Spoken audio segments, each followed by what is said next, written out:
So my dear students, good morning to all of you.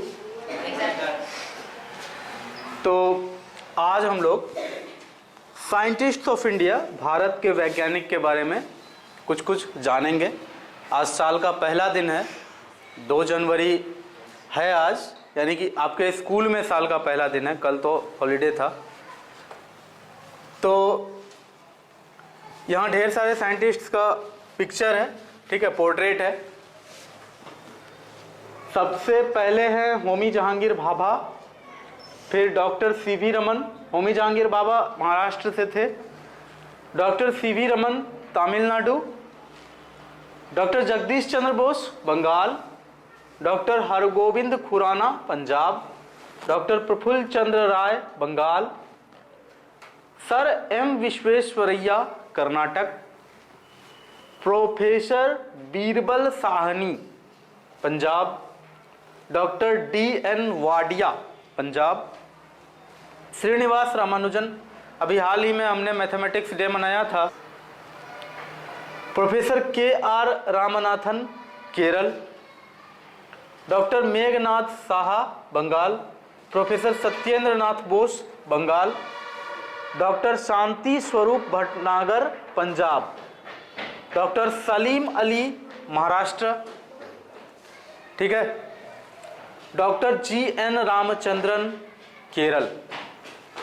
Doctor S Chandrasekhar Punjab, doctor Vikram Sarabhai Gujarat, doctor Venu Bappu Tamil Nadu, professor U R Rao Karnataka, doctor APJ Abdul Kalam Tamil Nadu.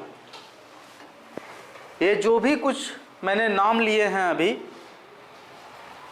अनगिनत नाम हैं, जिनमें से कुछ नाम यहाँ लिखा हुआ है, और ये नाम ऐसे हैं जिनके योगदान के बिना आज जैसा भारत तुम देख रहे हो, ऐसा भारत बनना असंभव था। केवल यहाँ पर ही सारे नाम नहीं हुए हैं, पूरे और भी नाम है। जैसे एम एस स्वामीनाथन का नाम यहाँ नहीं है, अलग से मैं पढ़ा दूंगा कि ग्रीन रेवोल्यूशन में उसका क्या योगदान रहा। अगर आज हम लोग इतने शांति से जी रहे हैं, हमें कोई दूसरा देश आंख नहीं उठाकर देख सकता है, चीन के सैनिक आते हैं, हम उसे पीट कर भगा देते हैं, तो उसके पीछे कहीं ना कहीं इन लोगों का बहुत बड़ा योगदान था। अदरवाइज अभी हम लोगों का क्या होता। तो इन लोगों के इन लोगों के होने से पहले क्या होता था। तो जब ये लोग अपना योगदान नहीं दे पाए थे देश को, जिस समय तक, कुछ भी करने में समय तो लगता है ना, तो जब तक इन लोगों का योगदान साकार नहीं हुआ था, लोगों को पता नहीं चला था, तो हमारे देश पर कोई टुटपुचिया देश भी हम लोग पर हमला कर देता था, ठीक है, सेना लेकर हमला कर देता था, अच्छा खासा दिन लड़ाई छिड़ जाता था। लेकिन जब इन लोगों का योगदान साकार हुआ, जैसे होमी जहांगीर भाभा कौन है, तो father of Indian nuclear programme है। अभी आएंगे एक एक करके, सब पर बात करेंगे। लेकिन ये जान लो कि अगर ये लोग नहीं होते तो आज भारत का जो तस्वीर है वो बहुत ही पिछड़ा होता, बहुत ही हम लोग आज पुराने काल में जी रहे होते। कुछ भी हो सकता था देश होता ही नहीं आज। हो सकता था कि देश होता लेकिन हम लोग युद्ध में परेशान रहते, जहाँ तहाँ युद्ध कर रहे होते। हो सकता था कि हम लोग आज जो आराम से इतना बिजली यूज कर रहे हैं, 24 घंटा बिजली रहता है या 22 घंटा बिजली रहता है, नहीं रहता, बिजली कट जाता बार बार। तो जो भी छोटी छोटी सुविधाओं का हम प्रयोग कर रहे हैं, और जो चीज़ हम लोगों को मिल गया और हम लोग फॉर ग्रांटेड लेके चल रहे हैं कि ये तो हमें मिलना ही था, ऐसा नहीं है। आपके देश पर आक्रमण हो जाता अगर, तो ना चाहते हुए भी, जिस एज में आप स्कूल में बैठ के पढ़ रहे हैं, शायद हथियार पकड़ के कहीं बॉर्डर पर कहीं घूम रहे होते, अभी ठंड में इतना अच्छा जैकेट पहन करके यहाँ बैठ करके पढ़ नहीं रहे होते, कहीं किसी बॉर्डर पर कहीं गोली खा रहे होते, ठंड खा रहे होते, कुछ भी हो सकता था। तो देश आज अगर कुछ इस तरह का है कि इतना सुकून से, बिना किसी डर के, अभी किसी को कोई डर है कि बाहर से कोई गाड़ी आएगा, ढेर सारे उससे आतंकवादी उतरेंगे, बंदूक निकालेंगे और सबको गोली मार के चले जाएंगे, ऐसा है? नहीं ना है। लड़के लड़कियां सब पढ़ रहे हो। अफ़गानिस्तान में ऐसा नहीं है। अफ़गानिस्तान में कब कहाँ से गाड़ी आके उतरेगा नाइजीरिया में ऐसा नहीं है। नाइजीरिया में एक गर्ल हॉस्टल में आकर के अचानक से गाड़ी उतरा, 500 लड़कियों का हॉस्टल था, सबको पकड़ के लेके गया। कहाँ लेके गया, क्या किया, आज तक पता नहीं चला। दुनिया भर में कैंपेन चला, ब्रिंग आवर गर्ल्स बैक, कुछ नहीं हुआ उसका। ठीक है, तो हम लोग आज जिस सुविधा को एंजॉय कर रहे हैं, इसको बनाने में बहुत लोगों का योगदान है और बहुत लोगों ने अपने जान की बाजी लगाकर उस सपने को साकार किया जो उन्होंने देखा था, और उनसे प्रेरणा लेकर हमें फिर आगे बढ़ना है अपने जीवन में, और हमें भी उन्हीं के राह पर चलते हुए कुछ करके देना है इस देश को।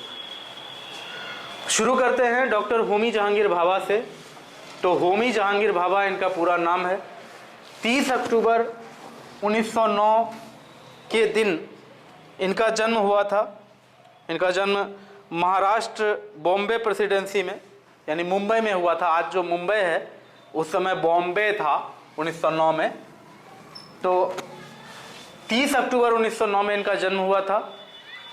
न्यूक्लियर साइंटिस्ट थे, फिजिक्स के प्रोफेसर थे, father of Indian nuclear programme यही थे। भारत के परमाणु कार्यक्रम का जनक इन्हीं को कहा जाता है। आज हमारे देश में ऊर्जा, बिजली का बहुत बड़ा हिस्सा परमाणु संयंत्र द्वारा होता है, उत्पन्न होता है। ठीक है, परमाणु ऊर्जा से बिजली पैदा होता है। और भारत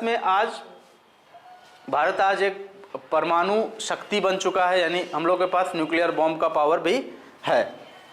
तो इसका श्रेय अगर किसी को जाता है कि स्टार्ट कहाँ से हुआ था ये, तो स्टार्ट यहीं से हुआ था, father of Indian nuclear programme. ठीक है, और ये founding director and professor of physics at TIFR, Tata Institute of Fundamental Research थे।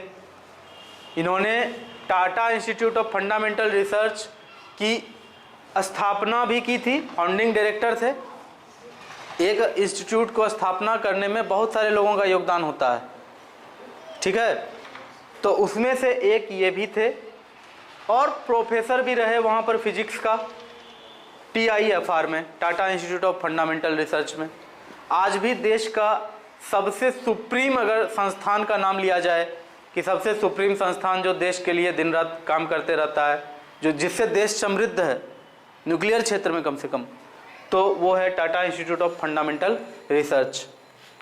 ढेर सारे इंस्टीट्यूट हैं, इसरो है, DRDO है, उसी तरह से TIFR भी है, Tata Institute of Fundamental research. उसके बाद इन्होंने एक और संस्था का स्थापना किया था, फाउंडिंग डायरेक्टर हैं ये AEET का, atomic energy emission Trombay Bombay का ही एक जगह का नाम है। तो atomic energy emission at Trombay, ये इस इंस्टीट्यूट का नाम था। लेकिन आज के डेट में इसको AEET के नाम से कोई नहीं जानता है। आज के डेट में इस इंस्टीट्यूट का नाम हो गया है BARC, Bhabha atomic research centre. ये इन्हीं के नाम पर इसका नाम चेंज हुआ है, होमी जहांगीर भाभा के नाम पर। उन्होंने जब स्थापना किया था तो उन्होंने अपना नाम नहीं रखा था, उन्होंने उस संस्था का क्या नाम रखा था, atomic energy emission at Trombay. ठीक है, लेकिन उनके जाने के बाद कुछ लोगों को लगा, भारत सरकार को लगा कि नहीं, उनको श्रद्धांजलि देने के लिए उनको ही देना चाहिए, तो उनको फिर उस इंस्टीट्यूशन का नाम रख दिया गया BARC, Bhabha atomic research centre. इन्होंने कॉस्मोस रेडिएशन के ऊपर खोज किया था फिजिक्स में, जिसके लिए 3 बार नोबेल प्राइज देने के लिए इनका नाम वहाँ पर गया था। तो नोबेल प्राइज देखो मिलता तो किसी को है, किसी एक को मिलता है, या किसी सम्मिलित रूप से कोई एक काम के लिए मिलता है, लेकिन नाम तो वहाँ ढेर सारा जाता है, उसमें से किसी एक को चुनता है। तो वहाँ नाम जाना भी अपने आप में बहुत बड़ी बात है, छोटी मोटी बात नहीं है वहाँ पर लिस्ट में नाम चला जाना। ठीक है ना, तो नोबेल प्राइज के लिए इनका नाम गया था। और यही समझ लो कि इनका मृत्यु जो हुआ था बहुत ही समझ लो बहुत ही कॉन्स्पिरेसी में आज तक ये ठीक से नहीं पता चल पाया कि इनका मृत्यु क्यों हुआ। ऐसे तो प्लेन क्रैश में मृत्यु हो गया था इनका जनवरी 1966 में, ठीक है, 24 जनवरी 1966 में प्लेन क्रैश में इनकी मृत्यु हो गई थी। लेकिन संयोग की बात है कि उसी के हफ्ता भर पहले या 9 दिन या 10 दिन पहले हमारे देश के तत्कालीन प्रधानमंत्री लाल बहादुर शास्त्री का भी हार्ट अटैक से मृत्यु हुआ था, ठीक है। और बहुत लोग का ऐसा थ्योरी है, बहुत लोगों का ऐसा मानना है कि अगर होमी जहांगीर भाभा और लाल बहादुर शास्त्री जीवित रह जाते उस समय तो उसी साल यानी कि 1966 में ही हम लोग परमाणु संपन्न देश होते। अब क्या सच क्या झूठ, जो हो नहीं पाया उस पर क्या कहा जाए। लेकिन जो लाल बहादुर शास्त्री की भी मृत्यु हुई थी, बहुत ही संदेह, उस पर भी बहुत शक होता है, संदेह होता है, क्योंकि वो ताशकंद गए थे, ठीक है। ताशकंद एक आपको नक्शा अगर देख सकते तो देखिए, एक देश है आपका कजाकिस्तान, कजाकिस्तान है या उज्बेकिस्तान है, उसी की राजधानी है ताशकंद। तो ताशकंद गए थे, वहीं पर कहा जाता है कि उनको दिल का दौरा पड़ने से उनकी मृत्यु हो गई। बहुत उनको चाहने वाले या फिर ऐसे भी बहुत सारे लोग हैं कि ऐसा नहीं हुआ था, कुछ और हुआ था। अब क्या हुआ था नहीं पता, लेकिन इतना जान लो कि ये दोनों का मृत्यु 8-10 दिन के अंतराल में हुआ था और दोनों एक दूसरे से बहुत ज़्यादा क्लोज होकर कुछ कर रहे थे। कोई सीक्रेट प्रोग्राम पर काम चल रहा था। देखो, न्यूक्लियर प्रोग्राम जैसा चीज़ ढोल बजा के नहीं होता है, बहुत सीक्रेटली होता है, ठीक है। पहले हम बताए भी थे एक बार कि जब भारत का परमाणु परीक्षण हुआ था पोखरण में, तो साइंटिस्ट लोग जो फ़ोन पर बात करते थे तो ये इस तरह से बात नहीं करते थे कि बॉम्ब का स्विच तैयार है, ऐसा नहीं बोलते थे। वो लोग ऐसे फ़ोन पर बात करते थे कि मतलब फ़ोन करें, और ख़ास करके ऐसा होता था कि एक तरफ से एक लेडी साइंटिस्ट या फिर एक लेडी कॉरेस्पोंडेंट, एक तरफ से एक जेंट्स कॉरेस्पोंडेंट, दोनों फ़ोन उठाते थे। तो उसके बाद फिर तब वो लोग इस तरह से बात करते थे कि मैं यहाँ तू वहाँ, ज़िंदगी है कहाँ, ठीक है। कोई गाना हिंदी फिल्म का, वही एक तरफ से वो गाता था, एक तरफ से ये गाता था, और पहले से तय रहता था हिंदी फिल्म का 100-200 गाना में कोडिंग पहले से तय रहता था कि ये गाना का मतलब होगा कि स्विच तैयार है, तो इस गाने का मतलब होगा कि हाँ स्विच तैयार है, इस गाने का मतलब होगा स्विच तैयार नहीं है। तो गाना को वैसे ही सेट किया गया था कि लगे कि दो लड़का लड़की आपस में बात कर रहा है, लेकिन असल में बात वो सब हो रहा हो। ऐसा ऐसा ढेर सारा था कि मतलब नानी के लिए पानी गर्म कर दिए हो, तो उधर से आता था जवाब कि नहीं नानी तो अभी सो रही है। तो दोनों साइंटिस्ट को पता चल गया कि मेन क्या बात हो रहा है, बॉम्ब का किस पार्ट के बारे में बात हो रहा है। और अमेरिका या कोई भी कॉल रिकॉर्डिंग जो करता है, साइंटिस्ट का फ़ोन हमेशा कॉल रिकॉर्ड होते रहता है। ये लोग का लाइफ बहुत खतरनाक होता है। ये लोग को कब मार देगा दुश्मन देश का कोई भी जासूस आकर के, इसकी कोई गारंटी नहीं है। कभी भी ये लोग का जान जा सकता है, ठीक है। ये लोग को बहुत कदम फूक फूक के रखना पड़ता है। अक्सर ऐसा होता है कि कोई साइंटिस्ट है, पार्क में गया टहलने के लिए, ऐसा ना स्मेल कहीं से आया कि सूंघा वहीं ख़त्म हो गया। तो बहुत टफ लाइफ होता है इन लोगों का। धमकी डेली आता है, लालच से भरा हुआ ऑफर भी डेली आता है। अगर देश के लिए फिर भी ये लोग कुछ करता है तो समझ लो इन लोगों जैसा ऋषि मुनि दुनिया में कोई नहीं है। ऋषि मुनि पहले ज़माना में होता था ना, दूर कहीं तपस्या करता था, मोह माया से कोई परवाह नहीं, कुछ नहीं, बिल्कुल उसी तरह का लाइफ इन लोगों का होता है। एपीजे अब्दुल कलाम को तो ऐसा ऑफर आया था पाकिस्तान से कि आप आ जाइए, आपको आजीवन यहाँ का राष्ट्रपति बना देंगे, ऐसा कहा जाता है, कहीं रिकॉर्ड नहीं है लिखा हुआ, ऐसा कहा जाता है। और उन्होंने ठुकरा दिया इसको, बोला मेरा देश जो है उसके लिए मैं कर रहा हूँ जो कर रहा हूँ। तो ये होता है। खैर, तो होमी जहांगीर बाबा के बारे में इतनी सारी बातें हुई। बहुत ही धनाढ्य परिवार में इनका जन्म हुआ था। बहुत पैसा वाला परिवार था इनका, पारसी परिवार था। पारसी लोग इंडिया में ऐसे भी बहुत पैसे वाले होते हैं। टाटा कंपनी के जो मालिक हैं, रतन टाटा अभी हैं, मतलब फॉर्मर चेयरमैन रतन टाटा, तो वो भी पारसी हैं। जमशेद जी टाटा भी पारसी थे। तो पढ़ाई लिखाई बहुत ही अच्छे अच्छे इंस्टीट्यूट में हुआ इनका। He received early studies at Bombay's cathedral and John Connon school and entered Elphinstone College at age 15 after passing his senior Cambridge examination with honors. He then attended the Royal Institute of Science in 1927 before joining Caius College of Cambridge University. तो बहुत ही कम as में, अब सोचो 15 साल के age में वो senior Cambridge examination with honours pass कर चुके थे।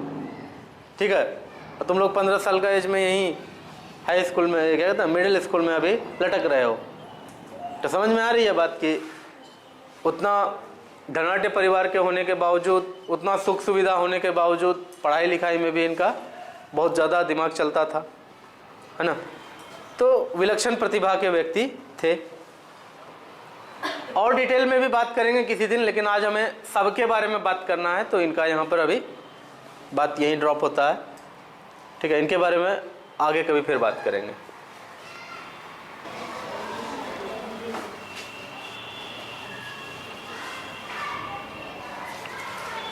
तो दूसरा साइंटिस्ट के बारे में अब हम लोग जानेंगे। ठीक है, दूसरे वैज्ञानिक जिनके बारे में हम लोग अब सीखेंगे, डॉक्टर सीवी रमन। तमिलनाडु में इनका जन्म हुआ था। ठीक है, 7 नवंबर 1988 से 21 नवंबर 1970 तक का इनका जीवन काल है। और सर चंद्रशेखर वेंकट रमन, ये इनका पूरा नाम है। सारे इंडियन साइंटिस्ट का नाम देख लो, मैंने देखा कि बहुत साइंटिस्ट के नाम में चंद्र लगा हुआ है, नहीं, एस चंद्रशेखर, रामचंद्रन, है ना, चंद्रशेखर वेंकट रमन, प्रफुल्ल चंद्र राय, क्या, खैर वो अलग बात है। नाम बहुत ही अच्छा है सारे साइंटिस्ट्स का। Chandrasekhara Venkata Raman, Indian physicist. एक बात बता दे तुमको, अगर सही मायने में भारत में अब तक किसने किसने नोबेल प्राइज जीता है, अगर पूछा जाए तो पता है किसने किसने जीता है? रविंद्रनाथ टैगोर। ठीक है, साइंस में पहला नोबेल प्राइज सीवी रमन, और उसके बाद फिर कैलाश सत्यार्थी, और उसके बाद कोई नहीं, और भी बहुत सारे हैं। ठीक है, हरगोविंद खुराना हैं, या बहुत सारे साइंटिस्ट हैं इंडिया के जिनको नोबेल प्राइज मिला है। लेकिन एक बहुत ही गजब का विडंबना रहा है कि या तो वो विदेश में किसी देश का नागरिकता ले चुके थे, या वहीं रिसर्च करके वहीं के रिसर्च के आधार पर उन्होंने नोबेल प्राइज लिया। इसलिए हम लोग अपना छाती पीट के कुछ उसमें अपना गुणगान नहीं कर सकते हैं ना, क्योंकि हमारे देश में तो उन्होंने काम नहीं किया था ना। जैसे कि अमर्त्य सेन इकोनॉमिक्स के बहुत बड़े विद्वान हैं, उनको भी नोबेल प्राइज मिला, लेकिन वो हम लोगों के देश में पढ़ करके, हमारे देश में रह करके तो नहीं किए थे। वो शायद यूएस का सिटीजनशिप ले चुके थे, उसके बाद उन्हें मिला था। जो भी हो, सिटीजनशिप लिए थे या नहीं लिए थे, लेकिन उनका रहना सहना जो भी था यूएस में ही था, अमेरिका में था। उसके बाद उन्होंने नोबेल प्राइज लिया। कुल मिला के मैं ये कह रहा हूँ कि एकदम देसी आदमी जो नोबेल प्राइज जीता है, अब तक में 3 ही आदमी जीत पाया है, रविंद्रनाथ टैगोर, सीवी रमन और कैलाश सत्यार्थी, जिसको मलाला यूसुफजई के साथ संयुक्त रूप से नोबेल प्राइज़ दिया गया था। आई होप 2014 में, परहैप्स 2014 में, मुझे जो लग रहा है शायद 2014 में ही या 2015 में उनको दिया गया था। कंफ्यूज है थोड़ा सा, उसी सब साल में कभी दिया गया है। तो देखो, इसीलिए बोले कि नोबेल प्राइज इन 1930,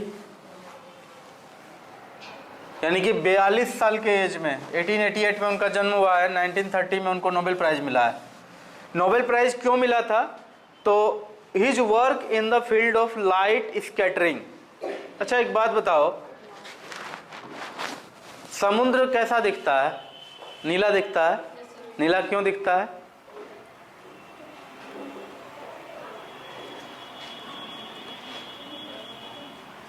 क्योंकि आसमान नीला दिखता है। आसमान नीला क्यों दिखता है? क्योंकि समुद्र नीला दिखता है। ऐसा नहीं है, देखो आसमान नीला दिखता है इसलिए समुद्र नीला दिखता है। और आसमान नीला क्यों दिखता है? Just because of scattering of light. अगर वो नहीं ढूंढते कि लाइट स्कैटरिंग क्या होता है तो फिर लोगों को पता भी नहीं चल पाता कि आसमान नीला क्यों होता है।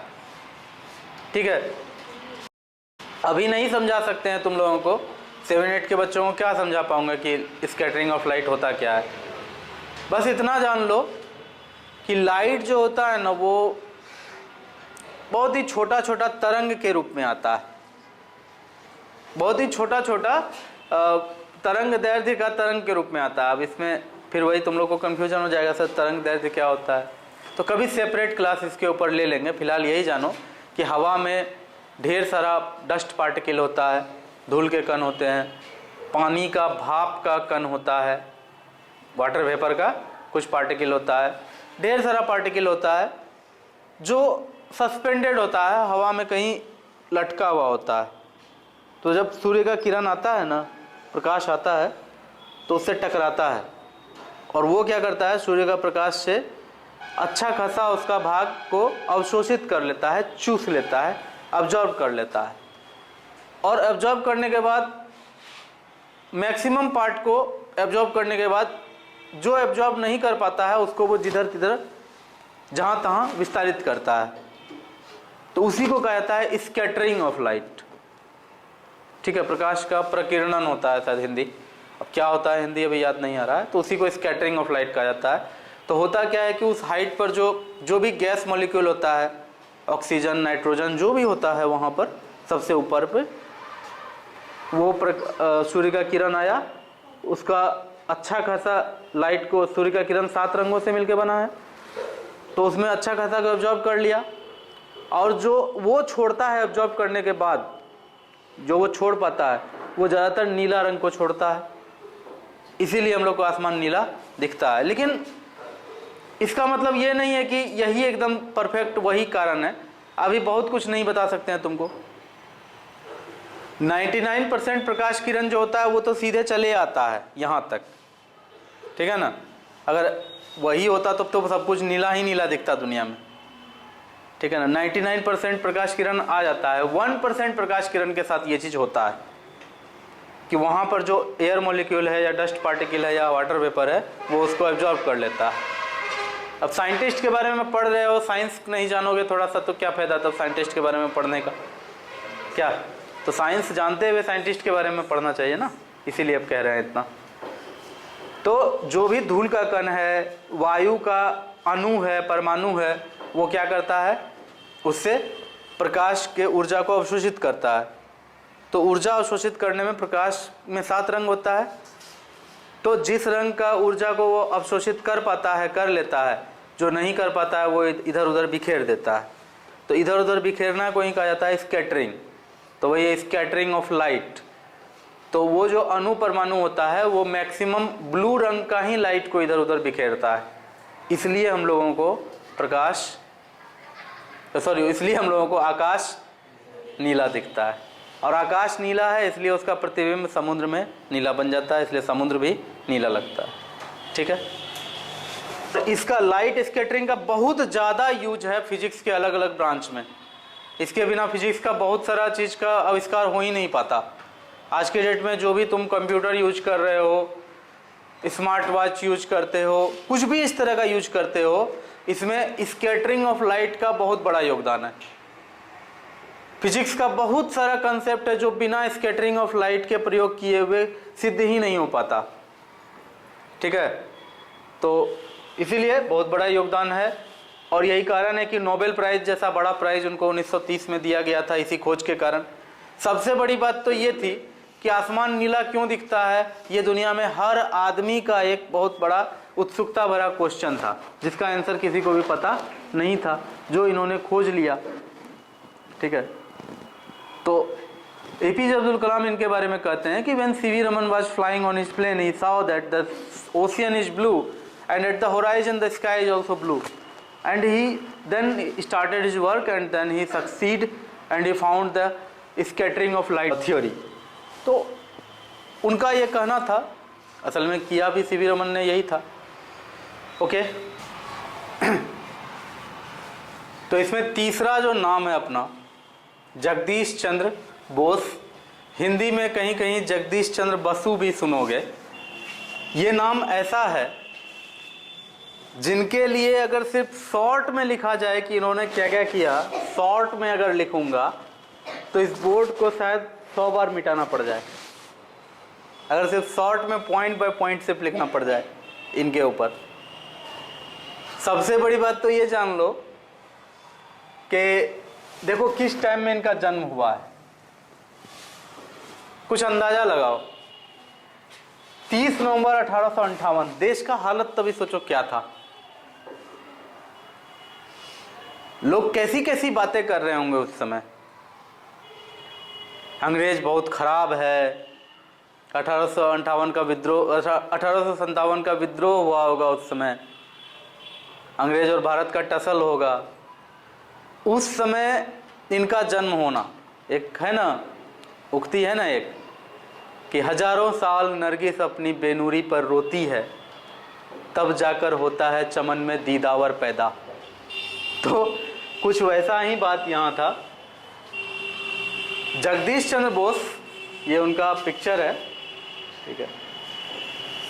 ये यूनिवर्सिटी ऑफ कलकत्ता में प्रोफेसर रहे, यूनिवर्सिटी ऑफ कैम्ब्रिज में रहे, यूनिवर्सिटी ऑफ लंदन में रहे, ठीक है। और जीवन भर कहाँ अपना फिर काम, मतलब देखो वहाँ पर कुछ दिनों का सर्विस दिया, फिर भारत आकर के उन्होंने बोस इंस्टीट्यूट का स्थापना किया, जो कि आज भी भारत का बहुत ही प्रीमियर साइंस इंस्टीट्यूशन में एक है, ठीक है। और कहा जाता है भारतीय प्रायद्वीप, इंडियन सब कॉन्टिनेंट,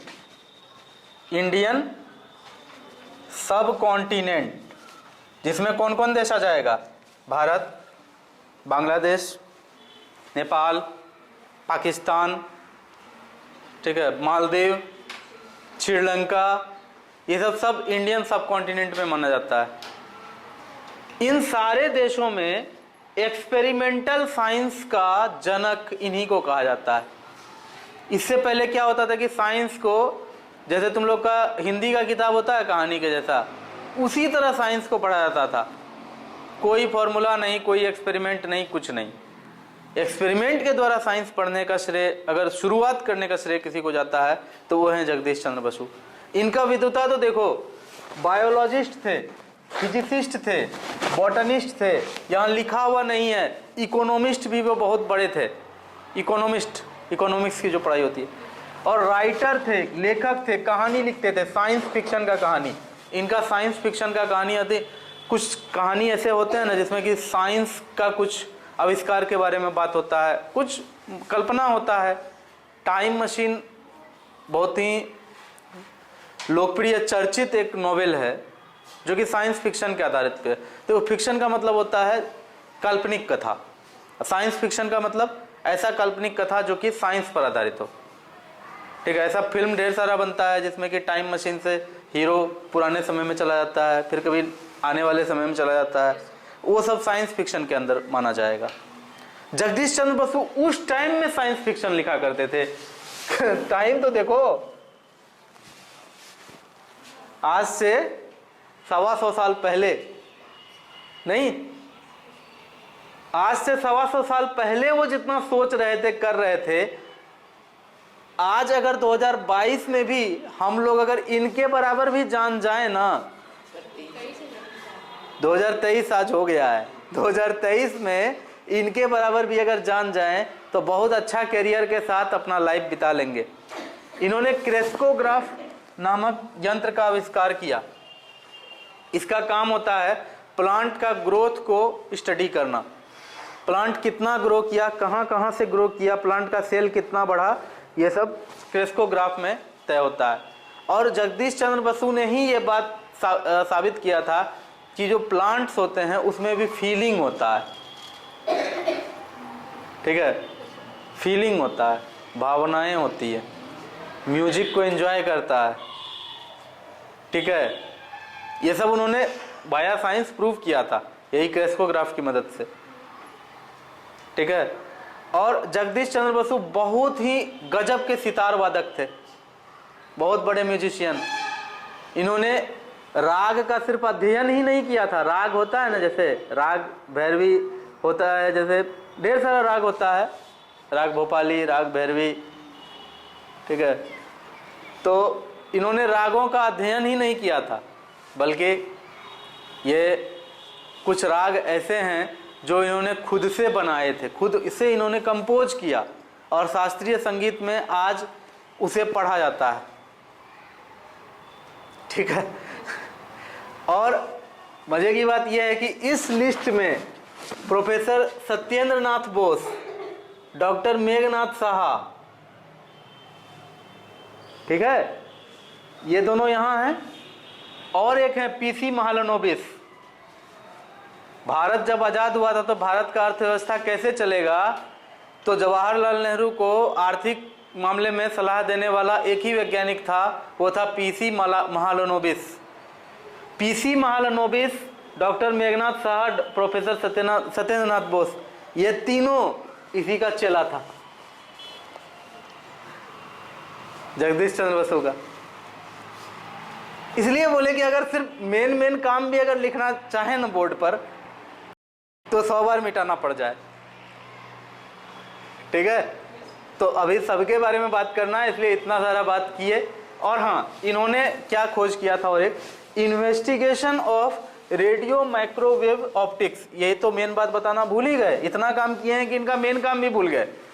आज जो तुम मोबाइल यूज करते हो, इंटरनेट यूज करते हो, कुछ भी करते हो, उसमें जो माइक्रोवेव यूज होता है, जिसके द्वारा कि संचार यहाँ से टावर तक जाता है, टावर फिर एक टावर से दूसरे टावर में जाता है, इतना सारा इंफॉर्मेशन, ये सब कुछ भी संभव नहीं होता अगर ये पहले से कुछ इतना करके नहीं रखते। आज ये सब संभव हो पा रहा है क्योंकि इन्होंने ये सब कर दिया था पहले ही। बात आई समझ में? इन्होंने अगर investigation of radio microwave optics नहीं ढूंढा होता तो आज टेलीफोनी इतना आगे नहीं जाता। मार्कोनी ने रेडियो का आविष्कार किया, सही बात है, लेकिन वो लॉन्ग वेव रेडियो था, लॉन्ग वेव रेडियो वेव से था, उससे इंटरनेट अच्छा हो जाता, इसकी कोई गारंटी नहीं थी। इंटरनेट या टेलीफोनी, आज जो मोबाइल सिस्टम जो भी तुम यूज कर रहे हो इतना आगे जा चुका है, इंफॉर्मेशन टेक्नोलॉजी, तो उसमें इनका बहुत बड़ा योगदान है। उम्मीद है बात समझ में आई होगी। हाँ, तो इनका कुछ बुक का नाम हम लिखा देंगे, वो बुक आप ऑनलाइन खरीद करके मंगाइएगा, पढ़िएगा। बहुत ही गजब गजब कहानी सब है, बचपन में पढ़ा करते थे हम। मेरी माँ के पास इसका कलेक्शन हुआ करता था, ठीक है, तो वो हमको पढ़ने देती थी। और मैक्सिमम बातें जो अभी मैंने बताई तो वो मेरी माँ ने ही बचपन में मुझे बताया था, इसीलिए देखो यही सब मेरा कुछ बैकग्राउंड रहा था वैसा, जो कि हम फिजिक्स लिए थे अपना बीएससी में लेकिन हम चूँकि यहाँ पढ़ा रहे थे तो उतना अच्छा उधर नहीं कर पाए। यहाँ पढ़ाते हुए उधर ग्रेजुएशन में ओपन से इतना अच्छा मेरा परफॉर्मेंस उधर नहीं रहा, तो उधर कैरियर नहीं बन पाया। खैर, इसको इरेज कर दीजिए, आगे बढ़ते हैं फिर।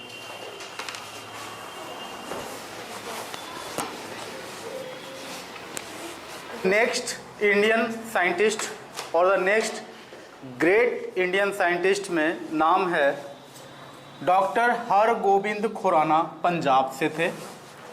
इनके बारे में थोड़ा सा जानना है। तो डॉक्टर हरगोविंद खुराना जो हैं पंजाब से थे, ठीक है, और बहुत ही मतलब समझ लो उतने संभ्रांत परिवार से नहीं आते थे, सिंपल घर था। और डीएवी पब्लिक स्कूल में स्वामी दयानंद एंग्लो विद्यालय होता है, ठीक है, डीएवी पब्लिक स्कूल होता है, बहुत ही चर्चित है, देश के कोने कोने में है। तो वहीं पर इनका प्राथमिक शिक्षा होता है और लाहौर यूनिवर्सिटी से आगे की पढ़ाई करके वो फिर ब्रिटेन चले गए और ब्रिटेन से फिर यूएस यानी अमेरिका। यही समझ लो कि 1970 में 1970 में पूरे दुनिया के लोगों के होठों पर अगर किसी का नाम था तो वो डॉक्टर हरगोविंद खुराना का ही नाम था पूरे दुनिया में। कुछ ऐसा कर दिया था उन्होंने। इन्होंने दुनिया का पहला सिंथेटिक जीन तैयार किया था। जिन वो वाला जिन मत समझ लेना, बोतल से निकलने वाला जिन, जीन तैयार किया था, जीन।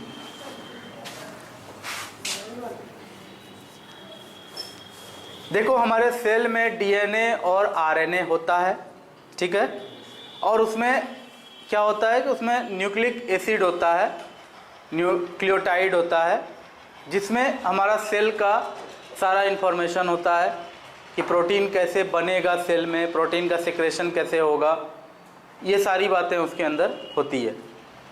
यूँ कह लो कि हमारे डीएनए में जो इन्फॉर्मेशन होता है वो जीन्स के रूप में होता है, ठीक है, और जीन एक चेन के रूप में होता है। कुछ इस तरह का रहता है सिस्टम, इस तरह से जीन का अपना डीएनए आरएनए का चेन होता है, और इसमें कुछ ऑर्डर होता है, न्यूक्लियोटाइड का कुछ ऑर्डर होता है। आगे पढ़ोगे ये सब बायोलॉजिकल केमिस्ट्री में आता है, सॉरी मॉलिक्यूलर बायोलॉजी में आता है, मॉलिक्यूलर बायोलॉजी में ये सब पढ़ा जाता है कि इसमें डीएनए होता है, आरएनए होता है, और उसी के मिलने से आपका सेल तैयार होता है। और एक सेल का सारा इंफॉर्मेशन या सेल का सारा गुण उसके डीएनए आरएनए में मौजूद होता है। अगर किसी का स्किन यहाँ जल जाता है ना, थोड़ा सा पूरा एकदम जल जाता है, तो जल गया या चोट लग गया या कट गया स्किन यहाँ पर, तो साल 2 साल 3 साल लगे या 6 महीना लगे, फिर से यहाँ पर स्किन आ जाता है, ठीक है ना। फिर से यहाँ स्किन जो आ जाता है, वो स्किन कुछ दिन तक तो पता चलता है कि ये स्किन आया हुआ स्किन है बाद में, लेकिन अगर जला हुआ था, थोड़ा सा कटा था, स्किन फिर भर दिया, तो 3-4 साल के बाद पता भी नहीं चलता है कि वहाँ स्किन कभी नहीं था, मतलब पूरा मिल जाता है ना। ऐसा होता है कि कोई आदमी एकदम काला कलूटा है और उसका स्किन आया और एकदम गोरा गोरा स्किन आ गया, ऐसा होता है क्या? या ब्राउन स्किन आ गया। और कोई अगर एकदम गोरा चिट्टा एकदम बॉइल्ड मुर्गा जैसा गोरा है, उसका कहीं कुछ जल जाए या फिर स्किन कट जाए, उतना दूर छिला जाए, खरोच लग जाए, फिर जो वहाँ पर स्किन आए तो वो एकदम काला स्किन आ जाएगा, ऐसा होता है। वो जो भी आता है एकदम बॉडी का जैसा कलर होता है उसी तरह का मैच करता हुआ आता है। ऐसा क्यों होता है? क्योंकि हमारा बॉडी का एक एक इन्फॉर्मेशन, हमारा जो सेल है उस सेल के अंदर डीएनए आरएनए में मौजूद है, उसी हिसाब से हमारा बॉडी फंक्शन करेगा। आई बात समझ में? हमारा हर एक सेल का गुण फिक्स है जो कि डीएनए आरएनए में डाला हुआ है। तो डीएनए आरएनए का गुण को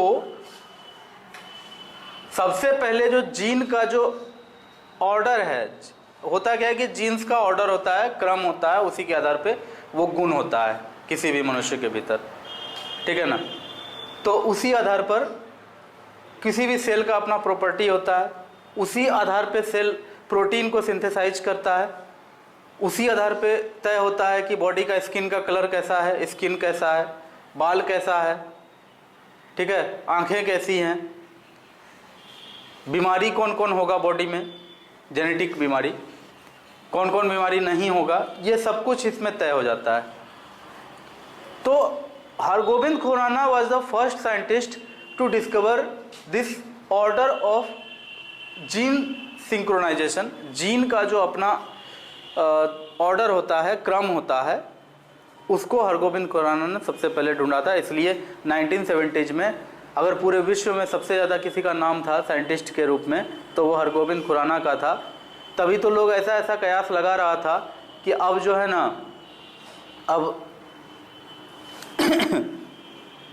अब जीन बन के तैयार हो गया है, तो जीन के सहायता से अब आदमी अपने जैसा आदमी बना सकता है। क्योंकि इससे पहले, इस आविष्कार से पहले हम लोग सेल को जान गए थे, लेकिन सेल में जो सबसे मेन चीज़ होता है डीएनए, डीएनए कैसे बना है ये नहीं जाने थे। डीएनए में जो जीन का ऑर्डर है, इसको सबसे पहले हरगोविंद खुराना ने खोजा। तो उसके बाद आदमी को ये लग रहा था कि अब आदमी अपने जैसा आदमी फिर से तैयार कर सकता है। अभी के डेट में अपने जैसा आदमी तैयार करना तो बड़ा मुश्किल बात है, ऐसा तो हो नहीं सकता है। लेकिन इतना हम लोग पहुंच चुके हैं इस स्थिति में कि हम लोग आर्टिफिशियल हार्ट, आर्टिफिशियल किडनी ये सब तैयार कर सकते हैं। ठीक है, एक टेक्नोलॉजी होता है Cas9, हो सकता है मैं गलत हूँ, एक टेक्नोलॉजी होता है Cas9। उसका काम होता है कि किसी का कोई जीन है, अगर कोई भी लिविंग थिंग का जीन है, दुनिया में जितना भी लिविंग थिंग है, प्लांट हो चाहे एनिमल हो, सबके अंदर डीएनए आरएनए है। ठीक है, यानी सबके अंदर जीन है। तो Cas9 टेक्नोलॉजी, यही समझ लो हरगोविंद खुराना ने जो खोज किया था, उसी खोज के आधार पर बनाया गया है Cas9 टेक्नोलॉजी। इसका काम क्या होता है कि अगर कहीं पर मान लो कोई सरसों का पौधा है, ठीक है, सरसों का पौधा है, ध्यान से सुनना, उसको कोई कीड़ा खा जाता है ना, कोई कीड़ा है बार बार उसमें लग के खा जाता है। किसान बहुत मेहनत करता है, जिस खेत से सरसों का उत्पादन होना चाहिए था 100 किलो, वहाँ से मात्र 10 किलो उपज हो पाता है, क्योंकि कीड़ा जो खा जाता है पौधा को बहुत क्षति हो जाता है। पौधा फिर उसी क्षति को पूर्ति करने में अपना पूरा जितना उसको सिंचाई किया, खाद डाला, वही क्षति पूर्ति में बहुत एनर्जी वेस्ट हो गया, असली उत्पादन सरसों का हो नहीं पाया, तो किसान को घाटा हो रहा है। तो साइंटिस्ट क्या करता है, सरसों का डीएनए में जाता है, डीएनए में वो जीन में जाता है, देखता है कि बैक्टीरिया जो खाता है सरसों का वो पार्ट को, या कीड़ा जो पार्ट को खाता है सरसों का पौधा का, वो पार्ट का जीन कौन सा है, ये जीन है, ठीक है, इस जीन को कैंची लेकर यहाँ से काट दो, काट के निकाल दो। इस जीन के जगह पे कुछ ऐसा जीन डालो जो कि काम वही करे, लेकिन जो बैक्टीरिया उसको खाने जाए उसी वही मर जाए, तो वैसा जीन डाल देता है, और उसी तरह से फिर वैसा सरसों का बीज का उत्पादन कर लेता है। और इस तरह से जो बीज तैयार होता है उसी को कहा जाता है जेनेटिकली मॉडिफाइड मस्टर्ड। अगर मस्टर्ड बना है यानी सरसों का बीज बना है तो मस्टर्ड कहते हैं। अगर इस तरह से कोई बैंगन का गाछ बना है, बैंगन का पौधा का बीज बना है, कि उसका जीन को ऐसा काट दिया जाए कि उसमें जो पिल्लू लगता है उसको ना खा जाता है पिल्लू, उसमें जो पिल्लू लग के खाता है वो पिल्लू आए खाए, वो पिल्लू ही मर जाए, ऐसा अगर कुछ उसमें प्लांट करना है तो उसी में काट करके वैसा डाल देता है कि जो चीज़ पिल्लू को अच्छा लगता है उसी चीज़ में कुछ वैसा कर दो कि पिल्लू खाने के बाद पिल्लू का शरीर में रिएक्शन हो, आदमी को हानि ना हो, पिल्लू खाए, पिल्लू को रिएक्शन हो, पिल्लू मर जाए।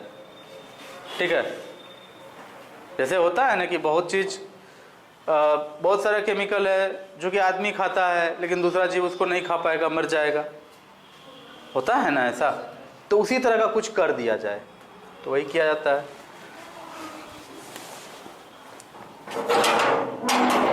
तो इस तरह से जेनेटिकली मॉडिफाइड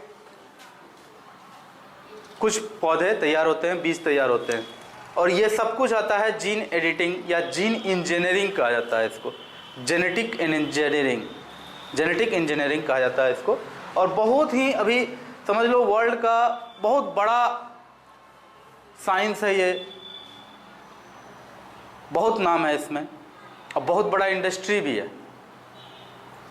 जैसे भारत में पहले जो कॉटन का पौधा होता था, कॉटन, रुई का, ठीक है, तो कॉटन का पौधा में भी कीड़ा लग जाता था, बर्बाद हो जाता था बहुत सारा कॉटन का फसल, तो कॉटन ज़्यादा नहीं मिल पाता था, किसान को बहुत क्षति होता था। तो बीटी कॉटन लाया गया जिसमें कि जीन एडिटिंग करके, जेनेटिक इंजीनियरिंग करके ऐसा किया गया था कि उसको अब कोई क्षति ना पहुंचा पाए कीड़ा, और बहुत ही कम पोषक तत्वों में वो ज़्यादा से ज़्यादा रुई उत्पादन करके दे। तो फिर वो लग गया, तो उसके बाद बहुत ज़्यादा फायदा हुआ दक्षिण भारत के किसानों को जो रुई का खेती करते थे। बात आ रही है समझ में? और भी ढेर सारी बातें हैं। कहा जाता है कि आने वाले समय में ऐसा होगा कि पिता को कोई बीमारी है और अगर चांस है कि वो बीमारी पिता से बच्चे में जा सकता है, तो बच्चा के जन्म लेने से पहले ही गर्भ में ही चेक कर लिया जाएगा कि क्या उसे वो बीमारी हो गया है या होने का चांस है। अगर होने का चांस है तो वहीं उसका जेनेटिक इंजीनियरिंग करके उसका उस बीमारी को ख़त्म कर दिया जाएगा, और तब जो बच्चा पैदा होगा वो बहुत ही स्वस्थ पैदा होगा, उसको वो पिता का जेनेटिक बीमारी आगे नहीं उसमें आएगा। बहुत सारा बीमारी ऐसा होता है जो पिता से पुत्र को हो जाता है या माता से पुत्र को या पुत्री को हो जाता है, तो वो सब जीन एडिटिंग के सहायता से सुधारा जा सकता है। यहाँ तक कि चीन के एक वैज्ञानिक ने कर भी दिया था ऐसा, बेचारा जेल में है अभी, क्योंकि अभी तक कानून इसका मान्यता नहीं दिया है करने का, क्योंकि इसमें रिस्क बहुत सारा है, कुछ भी हो सकता है। क्या पता कल को कोई डॉक्टर जो है कि जन्म लेने से पहले ही बच्चा का दिमाग में डाल देगा, वो जीन में ही डाल देगा कि हिंसा करना है, तो बहुत हिंसक हो जाएगा। ठीक है, समझो बात को। जीन का क्या वैल्यू होता है, उसके सेल में ही सारा इंफॉर्मेशन होता है। जैसे खरगोश है, खरगोश जैसे ही बिल्ली को देखा, खरगोश को देखे एकदम मतलब कि डर के मारे पूरा कांपने लगा, एकदम थर थर थर कांप रहा है। ठीक है, और उसी जगह पे बिल्ली का छोटा बच्चा को देखे कि खरगोश से छोटा ही था, लेकिन खरगोश के पीछे ऐसे दौड़ रहा, लगता है जैसे वो खा जाएगा। अब सवाल ये आता है कि ना बिल्ली का बच्चा कभी खरगोश को देखा है, ना खरगोश कभी बिल्ली को देखा है। दोनों को एकदम सेपरेटली पाल रहे थे घर में। घर जब बन रहा था तो अलग अलग कंपार्टमेंट में बन रहा था, तो एक कंपार्टमेंट में सिर्फ खरगोश का बच्चा सब था, ढेर सारा बच्चा था। एक कंपार्टमेंट में सिर्फ बिल्ली का बच्चा सब था। एक दिन संयोग से दोनों को हो गया कॉन्फ्लिक्ट। इतना थर-थर करने लगा खरगोश का बच्चा कि वो रुकने का नाम ही नहीं ले रहा है। कितना भी उसको आराम से रख रहे हैं, गोद में रख रहे हैं, वो थरथरा रहा है बहुत देर तक। अब सवाल ये आता है कि उसको कैसे पता चला कि ये मेरे लिए हिंसक है, बिल्ली हमको नुकसान पहुंचाएगा, ये बात उसको पता कैसे चला? वो तो कभी नहीं मिला था बिल्ली से, बिल्ली उसको कुछ किया भी नहीं है। अब बिल्ली को कैसे पता चला कि ये खरगोश मेरे खाने का चीज़ है या इस पर झपट्टा मारेंगे? ये सब जेनेटिक गुण होता है। ठीक है ना, ये सब जेनेटिक होता है। शेर का बच्चा को भले ही शेरनी सिखाती है शिकार करने के लिए, ना भी सिखाए तो वो मांस ही खाएगा, घास नहीं खाएगा। ठीक है, हालांकि आदमी में वो बात नहीं है, आदमी का बच्चा कुछ भी खाने लगता है, मट्टी भी खाने लगता है, लेकिन जानवर का बच्चा में देखना या जानवर को देखना, तुम गाय को कितना भी कोशिश करो वो अंडा नहीं खाएगा, मांस नहीं खाएगा, क्योंकि उसको पता है कि ये मेरा पचेगा ही नहीं। और जानवर सबका सॉरी जो कार्निवोरस है वो घास नहीं खाएगा, मांसाहारी जो जानवर है। तो उसके पीछे यही सब कारण होता है कि उसके जीन में इंफॉर्मेशन है, वो ऐसा करेगा ही नहीं। उसकी आदतें भी जीन के कारण होगी। ठीक है, कहा जाता है कि अगर तुम्हारा कोई आदमी डीएनए लेकर के तुम्हारा जीन ले ले, और अगर बहुत शातिर साइंटिस्ट है वो अगर डीएनए तैयार कर लिया सेम टू सेम तुम्हारा, तो यहाँ पर जो दूसरी वाली तुम्हारा क्लोन बना लेगा वो तुम्हारा हमशक्ल, और वो एक नहीं बहुत सारा क्लोन बना सकता है, और सबका आदत तुम्ही के जैसा होगा, सब कुछ तुम्ही के जैसा, जरा सा भी कोई डिफरेंस नहीं। अगर डीएनए कोई 100% कॉपी करके नया सेल बनाने का महारत हासिल कर ले दुनिया में, तो फिर वो अपने से आदमी क्रिएट कर सकता है, और जिसका डीएनए लेगा एकदम सेम टू सेम उसके जैसा बना देगा। अब तुम समझ जाओ, अगर ऐसा हो गया, इसको अगर कानून मान्यता दे दिया, मंजूरी दे दिया, तो फिर दुनिया का क्या होगा? कोई एक आदमी इतना बनाना शुरू करेगा ना, मान लो एक आदमी क्या करे कि ओसामा बिन लादेन जैसा टेररिस्ट है ना, टेररिस्ट है वो, उसका जीन कहीं से लेते आए, उसका जीन लेते आएगा, उसका जीन को इंजीनियरिंग करेगा, उसमें एक गुण सिर्फ उसके जेनेटिक सिस्टम में डालेगा कहीं ऑर्डर में कि हम तुम्हारे मालिक हैं, हम जो कहेंगे तुमको वही करना है। ठीक है, बस इतना तो बात वो डाल देगा, बाकी सारा चीज़ ओसामा बिन लादेन जैसा ब्रेन, ओसामा बिन लादेन जैसा खूंखारापन, उसके जैसा आतंकवादी वाला सारा गुण, वो सब डाल करके वो एक आदमी तैयार करे। सेल बनाएगा, सेल से फिर आदमी बन ही जाएगा अगर वो वैसा आदमी तैयार करता है। और एक नहीं, 1 करोड़ अगर तैयार कर देता है तो सोचो दुनिया का क्या होगा फिर। और जो आदमी उसको बनाएगा वो क्या होगा, वो राज करेगा पूरी दुनिया पे। इसीलिए कहे कि इसको कानून मान्यता मंजूरी अभी नहीं दे रहा है, क्योंकि ये दुनिया को कहीं भी ले जा सकता है। बहुत सारी बातें हो गई इन पे, क्योंकि इन्होंने काम ही ऐसा किया है। अभी जैसे कि बहुत सारा फसल है जो कि जेनेटिकली मॉडिफाइड होता है, यानी कि उसमें जेनेटिक इंजीनियरिंग किया हुआ होता है ना।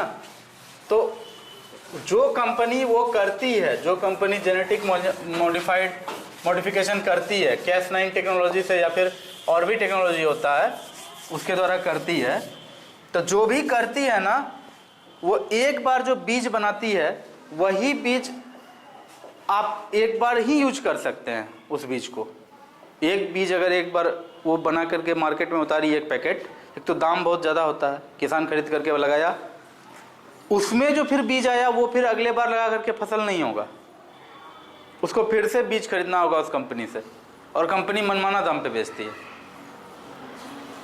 आई बात समझ में? प्लस है तो माइनस भी है।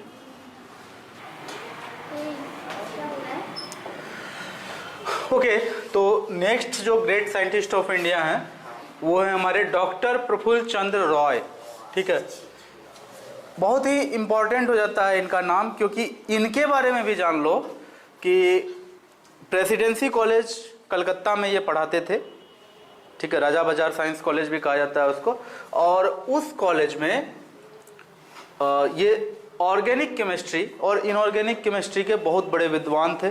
इन्होंने बहुत सारी ऐसी थेसिस दी, ऐसी खोज की, जैसे कंजुगेट सल्फेट्स ऑफ मैग्नीशियम, ठीक है, सल्फेट्स ऑफ फेरस, और भी ढेर सारी चीज़ों पर इनका रिसर्च रहा, जो रिसर्च पूरे वर्ल्ड में एक्सेप्ट किया गया, पूरे वर्ल्ड में माना गया कि ये एक अपने आप में यूनिक वर्क है। और इसमें देखो मेघनाथ शाह और सत्येंद्र नाथ बोस, यानी कि क्या कहूँ, हाँ, डॉक्टर जगदीश चंद्र बसु के जो 2 स्टूडेंट हैं, मेघनाथ शाह, सत्येंद्र नाथ बोस, ये दोनों इनसे भी पढ़े हैं, यानी कि कहीं ना कहीं ये और ये एक दूसरे से कनेक्टेड थे। ठीक है, एक ही टाइम के दोनों हैं, और दोनों का नाम बहुत अपने आप में इतिहास में बहुत बड़ा नाम है, साइंस के इतिहास में कम से कम। तो देखो ये इंडियन केमिस्ट थे, और कहा जाता है कि भारत में जो केमिकल साइंस के जनक किसको कहा जाता है, डॉक्टर प्रफुल्ल चंद्र रॉय को। तो देखो आज के क्लास में सिर्फ साइंटिस्ट के बारे में जानने को ही नहीं मिल रहा है, बल्कि बहुत सारा जीके भी हम लोग का क्लियर हो रहा है। जैसे कि अगर पूछा जाएगा कि father of Indian nuclear program, doctor Homi Jahangir Bhabha, है ना। Pioneer of experimental science in India, pioneer of experimental science in India Jagdish Chandra Bose.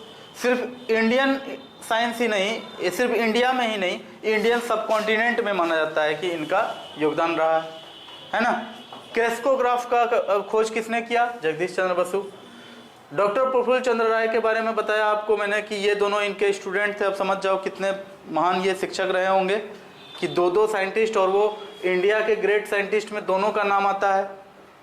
कितनी बड़ी बात है ये सब अपने आप में। ये लोग क्या करके चले गए कि अपना नाम तो दर्ज है ही इतिहास के पन्नों में, स्टूडेंट का भी नाम दर्ज है, तो कितना महान रहे होंगे। ठीक है, इसके बाद है sir M Visvesvaraya, sir Mokshagundam Visvesvaraya. आपकी मैथ के किताब में इनका नाम है, पूरा कहानी है इनका। तो ये बहुत बड़े टेक्नोक्रेट रहे। ठीक है, आज भी इंजीनियर्स डे जो मनाया जाता है भारत में, वो इन्हीं के जन्मदिन पर मनाया जाता है। तो हम लोग इसको देखेंगे। अभी पहले इसको आप लोग नोट कर लीजिए प्रफुल्ल चंद्र राय के बारे में।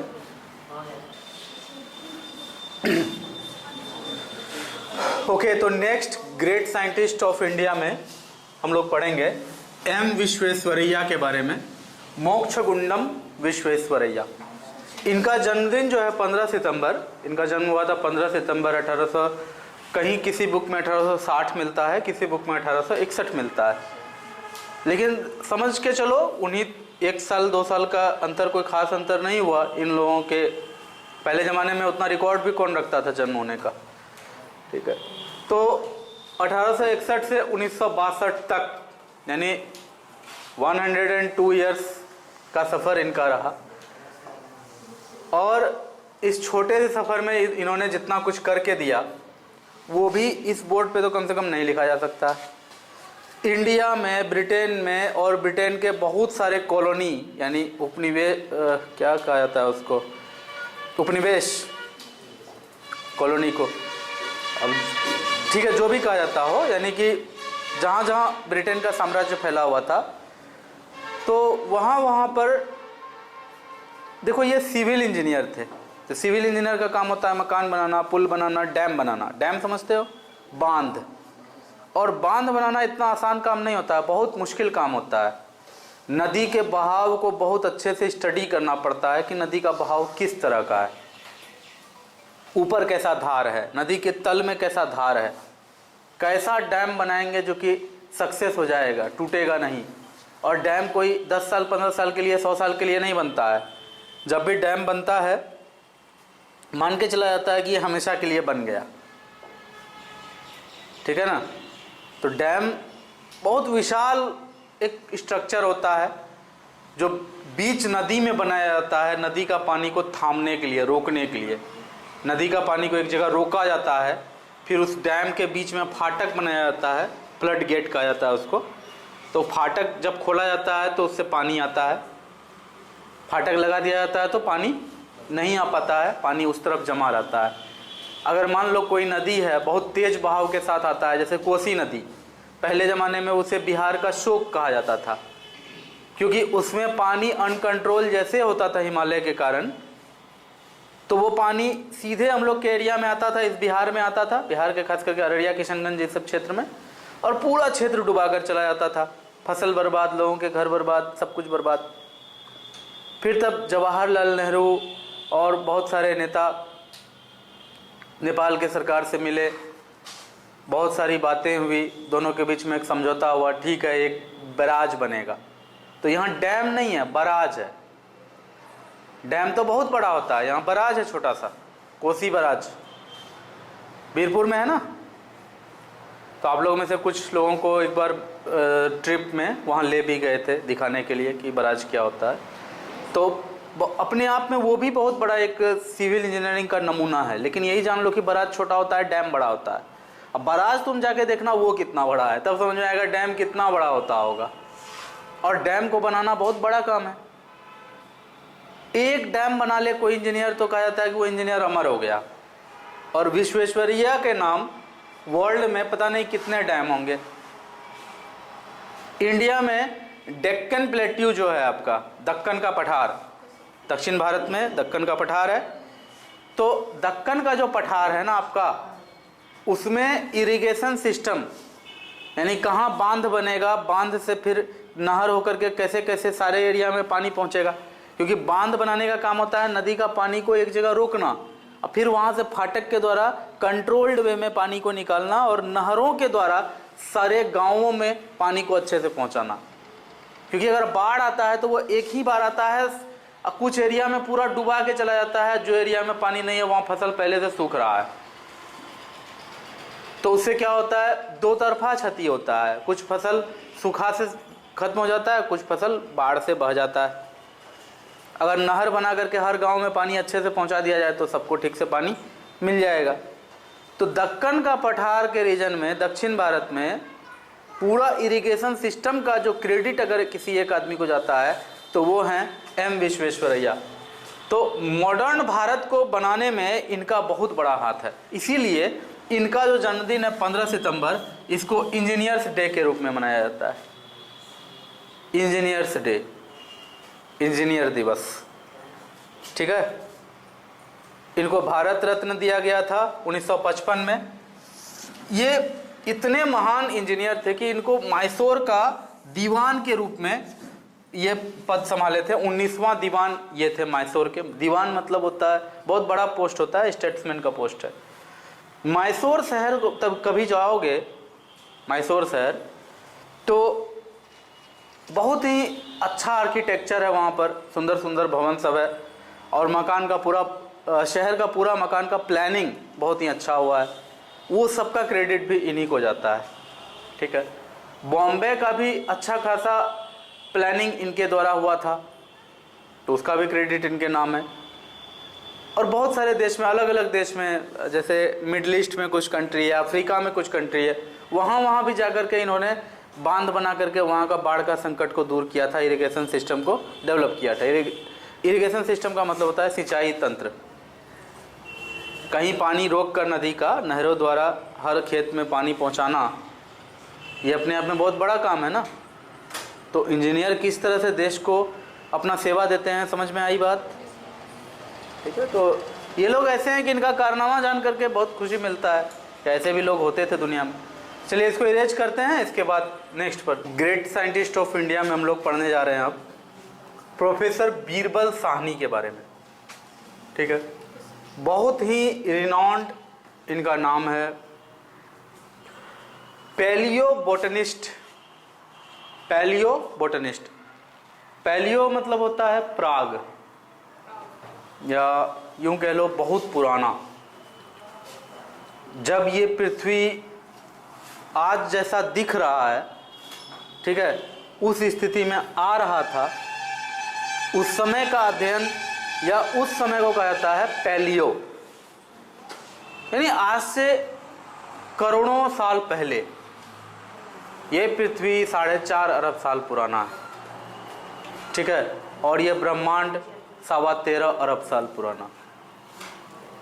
और आज से 300 करोड़ साल पहले, 500 करोड़ साल पहले पृथ्वी पर कौन सा पौधा होता था, कौन सा बीज हुआ, फिर कौन गायब हो गया, जो पाया अब नहीं जाता है, उसका क्या टैक्सोनॉमी था, वो कैसे गायब हुआ, उसका फोटोसिंथेसिस का क्या प्रक्रिया था, उसका पत्ता कैसा होता था। आज भी देखो ढेर सारा पौधा है, किसी का जड़ काम का होता है, किसी का पत्ता खाते हो, किसी का फल खाते हो, किसी का तना खाते हो, सबका अलग अलग है ना। उस समय का पौधा का क्या क्या कैरेक्टरिस्टिक था, क्या कारण था कि वो सब नष्ट हो गया, क्या वैसा कारण आज के पौधों को भी फिर से दिक्कत आना शुरू हुआ है क्या, कहीं आज का पौधा तो नष्ट नहीं हो जाएगा फिर से। ये सारा चीज का अध्ययन करना पड़ता है। ठीक है, जो कारण से डायनासोर इस दुनिया से विलुप्त हो गया, वो कारण से मानव विलुप्त ना हो जाए, इसलिए डायनासोर को क्या क्या कठिनाई आया था, ये पढ़ना बहुत जरूरी होता है। और वैसा कठिनाई मानव को ना आए, ये सुनिश्चित करना भी जरूरी होता है। इसीलिए वो तो डायनासोर वाली बात अलग रही, पैलियो बोटनिस्ट का काम होता है, बोटनिस्ट है यहाँ पर, बोटनिस्ट लिख दिए हैं, पैलियो बोटनिस्ट, इनका काम था, मतलब इनका काम है, पैलियो बोटनिस्ट का काम होता है कि जो पैलियो एज में, यानी कि आज से करोड़ों अरबों साल पहले जो भी पौधा इस धरती पर संभव हो पाया था, जो भी बीज इस धरती पर संभव हो पाया था, सीड्स जो भी हो पाया था, उन सब का अध्ययन करना। अगर कोई बीज के बारे में आदमी नहीं जानता है तो वो पता लगाना, बताना, यही काम होता है एक पैलियो बोटनिस्ट का। और बीरबल साहनी वही थे, पैलियो बोटनिस्ट थे। इन्होंने बहुत सारे ऐसे पौधों के बारे में बताया है, अभी यहाँ लिख नहीं सकते, मुझे याद नहीं है, मेरा वो फील्ड भी नहीं है।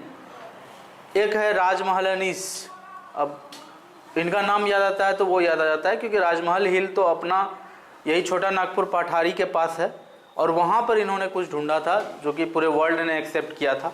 ये नेशनल एकेडमी ऑफ साइंस के प्रेसिडेंट भी रहे दिल्ली में।